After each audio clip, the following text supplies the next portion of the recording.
Assalamualaikum warahmatullahi wabarakatuh.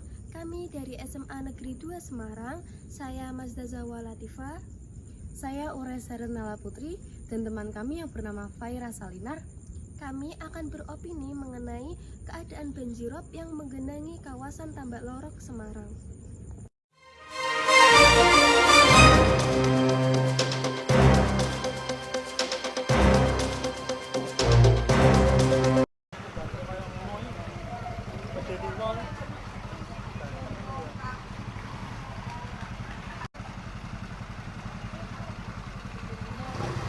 Genangan banjirop merupakan salah satu permasalahan lingkungan, contohnya di daerah Tambak Lorok, Semarang Utara.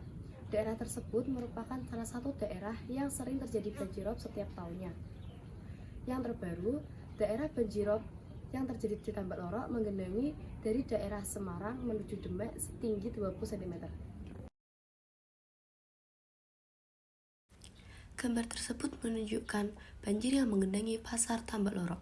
Terlihat puluhan pedagang di pasar ikan Tambak Lorok, Tanjung Emas, Semarang, Jawa Tengah terjebak rob sehingga kesulitan untuk pulang. Kepala pasar Tambak Lorok, Amron, mengatakan, para pedagang terisolasi karena terjebak rob. Adanya rob membuat kondisi pasar ikan Tambak Lorok sepi karena tak ada pembeli yang datang. Saat ini, jalan menuju akses pasar juga tidak bisa dilalui. Secara umum, fenomena amblesan tanah disebabkan oleh pemadatan aluvial secara alami, pembebanan bangunan, pengurukan tanah, ataupun karena ekstraksi air tanah melebihi kemampuannya.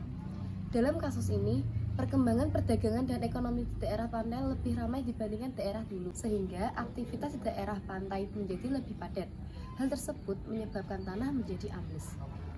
Untuk mengembangkan pesisir Semarang, diperlukan pondasi yang disebut caison.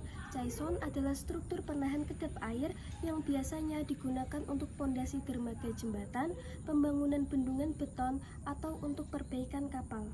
Namun, biaya untuk pembangunan pondasi tersebut sangat mahal. Meski demikian, seharusnya pemerintah dapat menggalakkan pembangunan pondasi caison demi keamanan dan kenyamanan masyarakat di daerah Tambak Lorok, Semarang. Selama ini, upaya yang dilakukan warga Tambak Lorok adalah dengan membeton titik-titik yang rawan dimasuki air laut. Menurut Pak Slamet, Ketua RW 15 Tambak Lorok, dalam wawancara menyebut fenomena tanah ambles menyebabkan renovasi bangunan menjadi tradisi warga Tambak Lorok. Bila ingin membangun rumah di Tambak Lorok, pondasi setidaknya harus setinggi 1,5 meter dan atap dinaikkan menjadi 4,5 meter. Hal tersebut dilakukan karena setiap tahunnya permukaan air mengalami kenaikan, sehingga penggalakan pembangunan pondasi caison oleh pemerintah sangat dibutuhkan oleh warga Tambak Lorok. Upaya lainnya, pemerintah menyiapkan rumah susun bagi warga Tambak Lorok yang ingin pindah dari daerah rawan tersebut. Tambak Lorok dikenal juga kampungnya para nelayan wilayah pesisir. Ketika banjirop datang, rumah-rumah warga di sana tak ada yang bebas dari kepungan banjir. Air bahkan masuk ke dalam rumah hingga mengakibatkan rumah tersebut tenggelam. Akses jalan pun tidak dapat dilalui oleh kendaraan bermotor. Bagi sebagian warga di sana, banjir itu mungkin tidak berdampak apa-apa selain harus menggosek rumah setelah terendam banjir. Namun, untuk para nelayan, ketika banjirop datang, itu artinya pendapatan hilang karena mereka berhenti melaut.